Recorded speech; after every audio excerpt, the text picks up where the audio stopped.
It is estimated that over 9 million people throughout the UK drink more than the recommended daily limits. According to the NHS, there were almost 7,000 deaths which were related to the consumption of alcohol in 2014. And now, with alcohol prices over 60% cheaper than they were 30 years ago, alcohol has become a prevalent aspect of today's society. Drinking has always been a socially accepted pastime in the UK, but does that mean in today's society alcoholism is hidden? Does drinking more correlate to a better social life? And is there stigma towards alcoholism? And is there a way to treat it?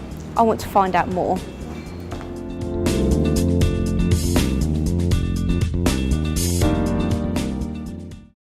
It is estimated that the lives of 5 other people will be affected when a person becomes dependent on alcohol. I am one of those. While I was growing up, I had a family member that became addicted to alcohol. Though they have now sought help and are sober, the impact of this still has an effect on me. Last year, due to health reasons, I had to give up drinking alcohol for a short period of time. At first, I thought this would have a negative effect on my social life. However, I found that even after not drinking for only a short period of time, I not only felt physically better, but mentally too. My friends were supportive of me, and I found I actually enjoyed myself more when we went out. So I decided to abstain from drinking alcohol indefinitely. It's not always so easy to stop drinking, or even cut down. So today I've come to talk to Steve to talk about his experience with addiction.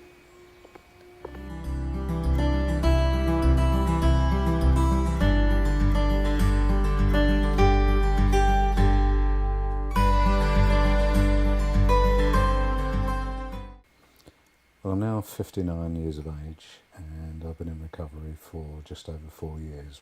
It's one of the aspects of alcoholism is that it has an effect on your memory, which means that large parts of my life I can't recollect. But ironically enough, the first drink that I ever had, I can remember as if it was yesterday.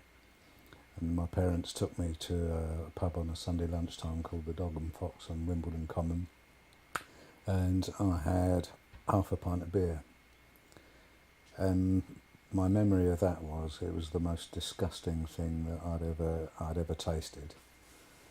And with hindsight, I think then that my thought was that this is what adults do, and if I'm to become an adult, I'm going to have to learn how to drink. When did you first realise that you had a problem with alcohol? The thing about alcoholism is it's a very progressive thing, and it happens very slowly over a long period of time. And as such, I really didn't notice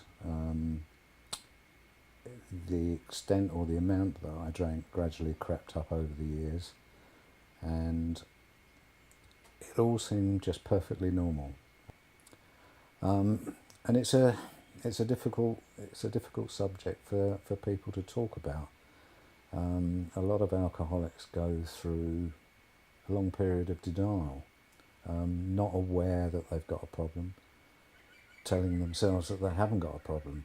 And I was guilty of that myself. Unfortunately, it had progressed to the point where it wasn't just social drinking anymore. And for the first time ever, I thought there's a possibility that I could be an alcoholic. What compelled you to drink? I sort of basically understood that once I started to drink, that I was unable to stop. And it's been described to me in recovery that this is part of an illness, and the compulsion comes from once I put alcohol into my system, it triggers something in my mind which then I can't stop myself drinking. How did drinking make you feel emotionally?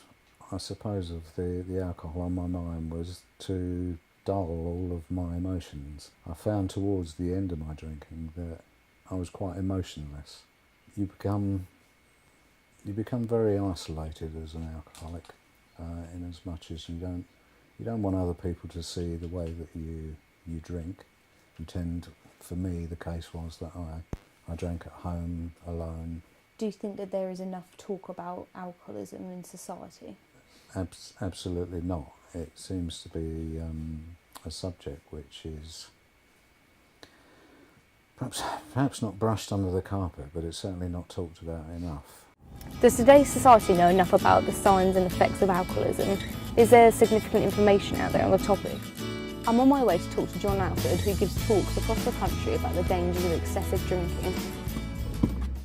Can you tell me a bit about your job and what it entails? Okay, so I deliver training to drug and alcohol treatment centres, and I also write manuals to the staff in these places use to deliver drug and alcohol treatment programs. Can you tell me a bit about the disease of alcoholism and how it affects a person? Current research says that up until about the age of 21, maybe 22, our brains are still developing. So when people under that age go out and they drink heavily, and we've got a binge drinking culture, we're changing the way our brain functions and possibly changing it for life. So the reward pathways and centres in our brains are affected heavily when we binge drink under about that sort of age. And that might have a knock-on effect for life, and some of the research says that that actually sets people up for addiction later on in their life. So we've got this huge British culture of hitting it hard at weekends, and you only need to go to the inner cities and things like that to see people absolutely smashed out of their heads on booze. And it's very cultural and it's very accepted, but it's very, very dangerous. Alcohol affects people in all sorts of ways. One of the most recent bits of research to come out is the effect of alcohol and cancer. And we don't often talk about it much in this country. We're a bit scared to talk about alcohol is one of the prime causes of 7 of the major cancers. For instance, breast cancer, and all sorts of things like that. So there's a massive link between alcohol and cancer. What would you suggest to a person if they thought they had a drinking problem? Lots of people don't realise that to withdraw from alcohol is probably the most dangerous drug to withdraw from. So people often get scared about heroin and all of those sorts of withdrawals. But once you have developed an alcohol problem, withdrawing from alcohol can be very, very, very dangerous and kill people. So the first thing I would suggest is you've got to get honest about how much alcohol you drink. And then I would suggest go and see your GP. You've got to talk about it, you've got to talk to people about it and try and find out where you can go, what you can do. You know, there's all sorts of places that you can get in touch with that can help you, from anonymous places to local services. I mean, in my experience, people trying to deal with an alcohol problem on their own in isolation doesn't really work. You need help, you need to talk to people, you need to reach out.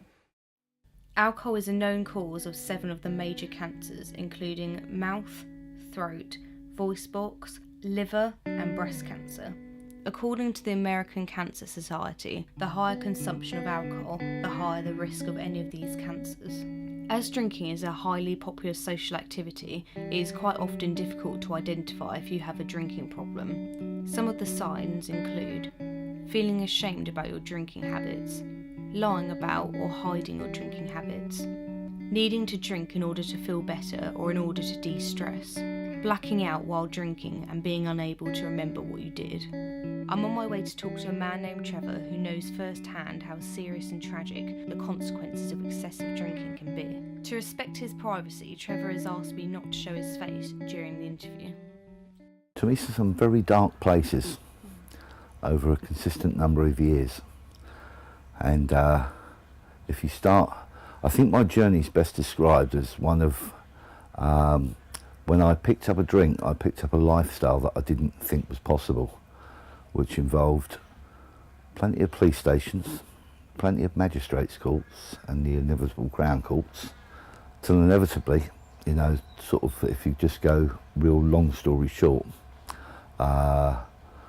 when I look over my period of how I drank and the stuff that happened, every time I was going to prison, it was getting a little bit worse, till finally I woke up in the police station to find out I killed my partner. So now that's something I thought would never happen to me, you know, but this stuff, you don't know where it takes you. You really don't. And, you know, the thing about blacking out with alcoholism and the effect and the consequences of blacking out is a lot of the time, so having been to the pub, because that's where it always started.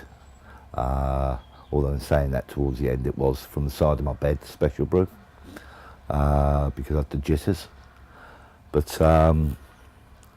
then going to the pub and the barman sort of saying to me, boy, you were right so-and-so last night. Just looking at him blankly as if saying, what the hell are you on about, you know? But you get the other side of the coin, because everyone was laughing and joking about it and no one had seemed to got hurt. I didn't take no notice of it, you know? But then you wake up out of that blackout and you get told that by a policeman that they're investigating the death of your girlfriend.